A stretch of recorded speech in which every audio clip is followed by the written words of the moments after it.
Hello, you are most welcome, ladies and gentlemen, to Real Impartation Moment on Tuesday Night Anatomy with Daniel Okwan.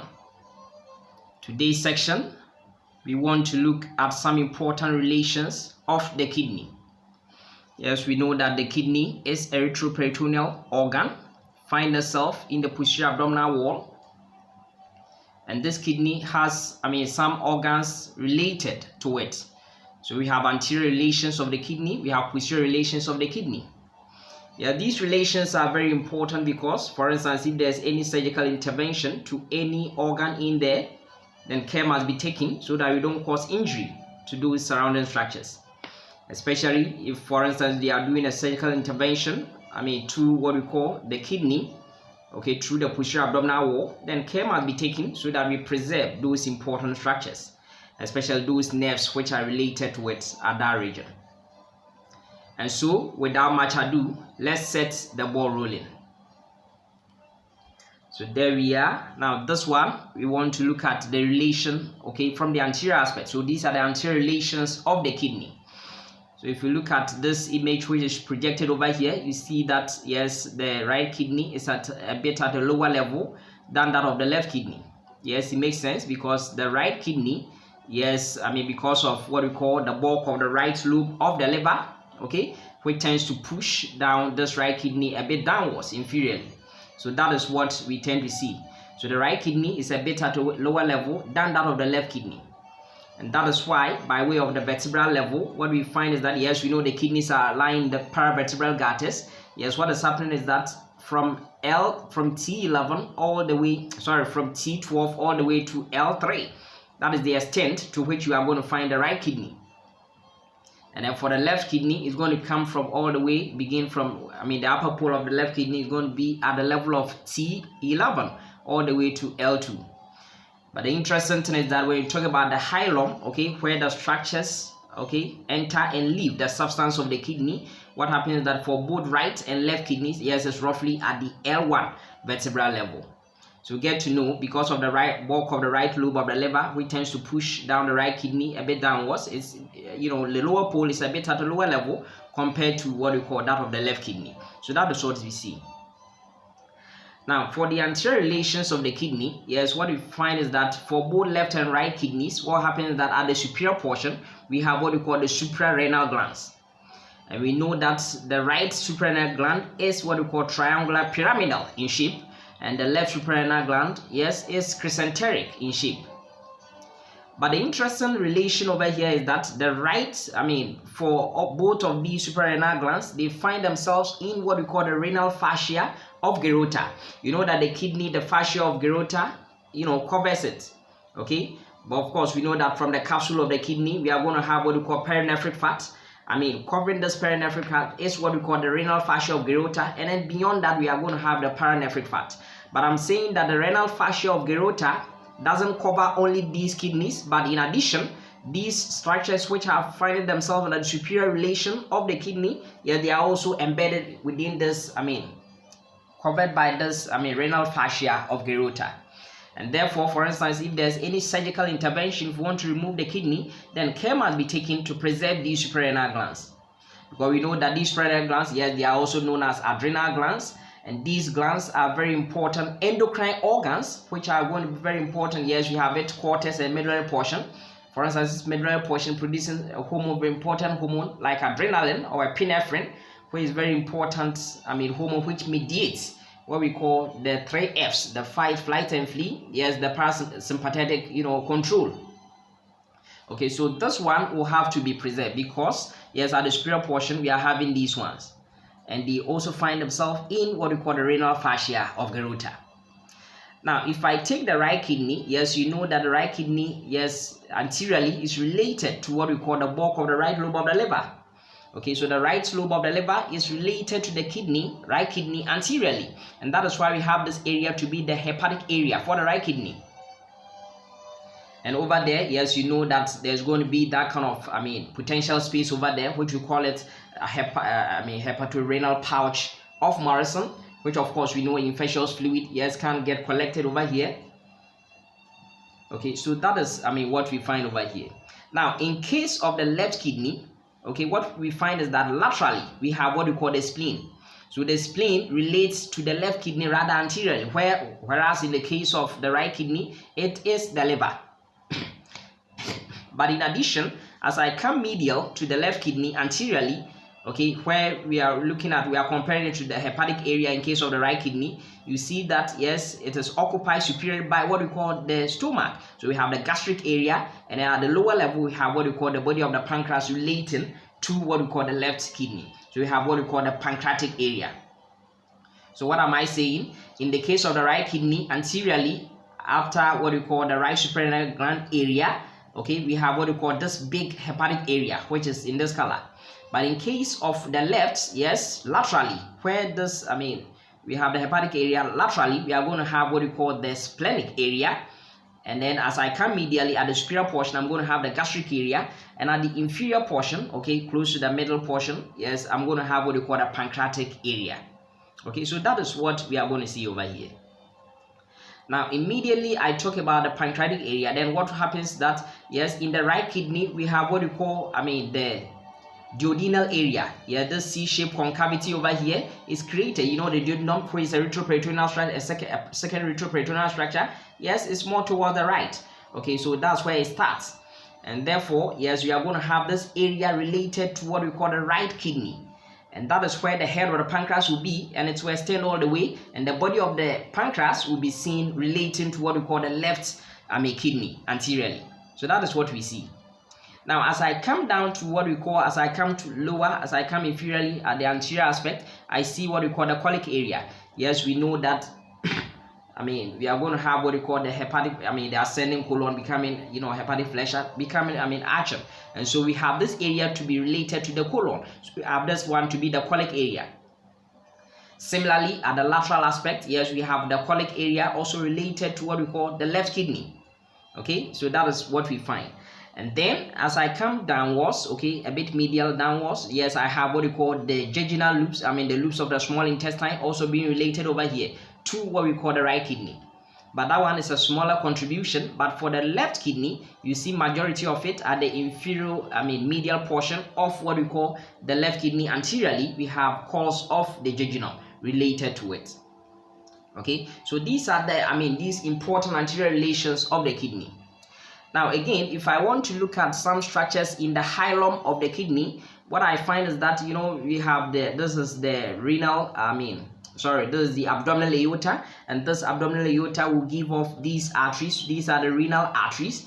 So because the abdominal aorta is more towards what we call the left side, okay, then what happens is that the left renal artery, tends to be shorter because it just has to travel a short distance, okay, to the hilum of the kidney. But that of the right, renal artery has to be longer because the, abdominal aorta is more towards the left. So it has to travel longer distance, okay, to get to what we call the substance, the hilum of what we call the right kidney. Okay, so that is one important relation we find over here.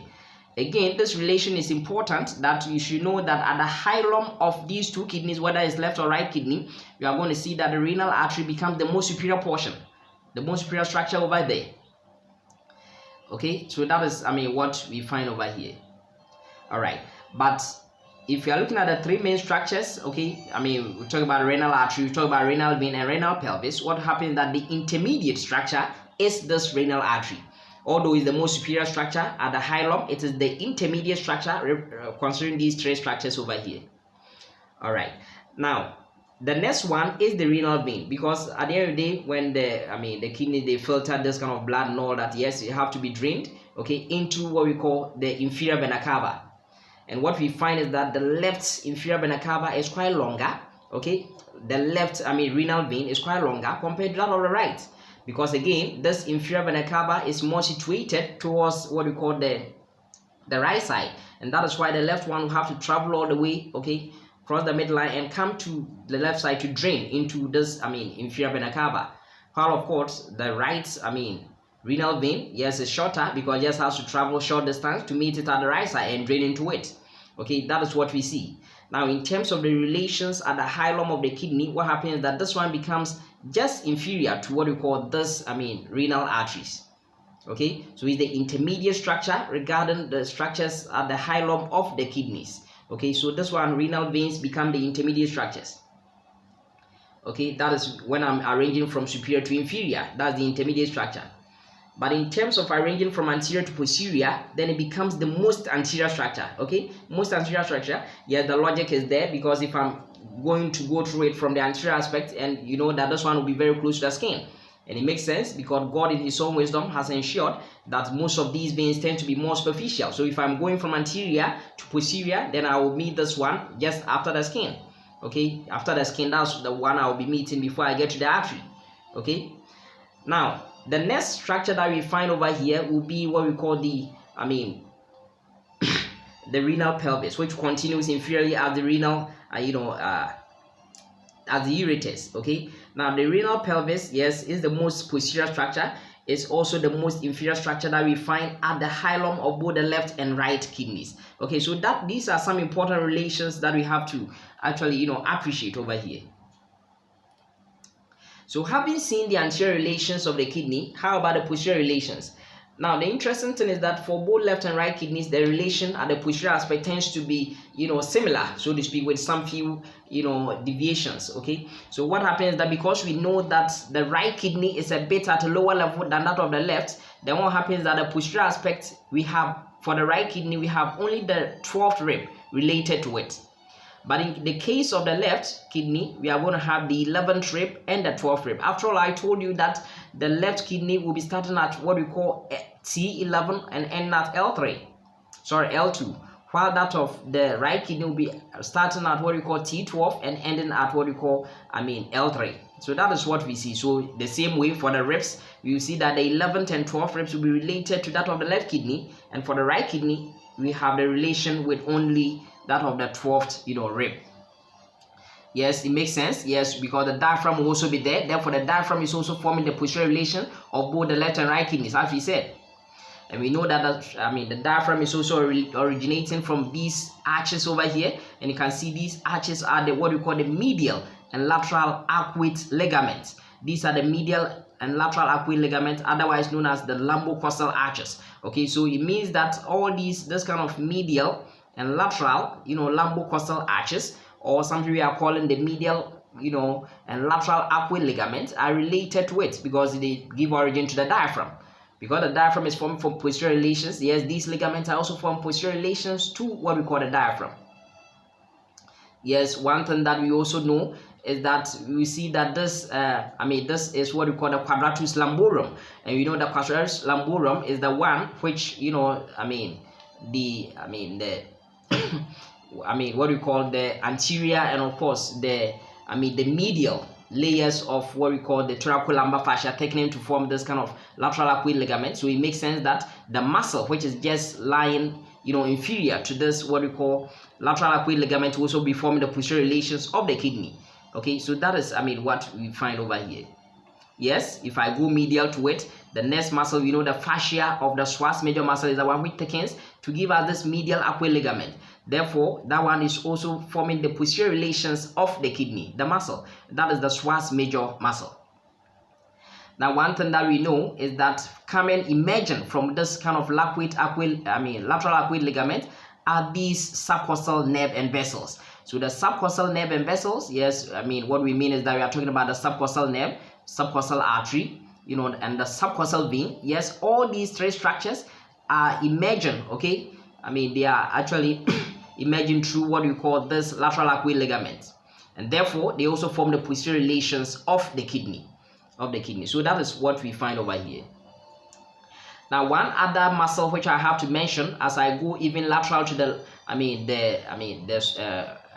quadratus lumborum muscle is what we call the transversus abdominis muscle. Yes, this muscle we find in what we call one of the trilaminar muscles, the deepest one of what we call the anterolateral abdominal wall. Yes, the transversus abdominis muscle, yes, is forming what we call the lateral most boundary as I go inferiorly regarding these muscles I'm talking about, psoas major medial most, quadratus lumborum the intermediate, and the most lateral one being what we call the transversus abdominis muscle. Yes, for both left and right kidneys posteriorly. Then one thing that we know is the L1 nerve. The L1 nerve is also forming the posterior relations of the left and right kidneys. And this L1 nerve will have to divide, okay, to give us the superior one being the iliohypogastric nerve, and of course the inferior one being what we call the ilioinguinal nerve. So these are what we call the posterior relations of the kidney. So for instance, if there's this surgical procedure to the kidney, then care must be taken, especially these nerves will have to be preserved. Okay, these neurovascular structures will have to be preserved. Okay, as well as all these muscles will have to be taken care of.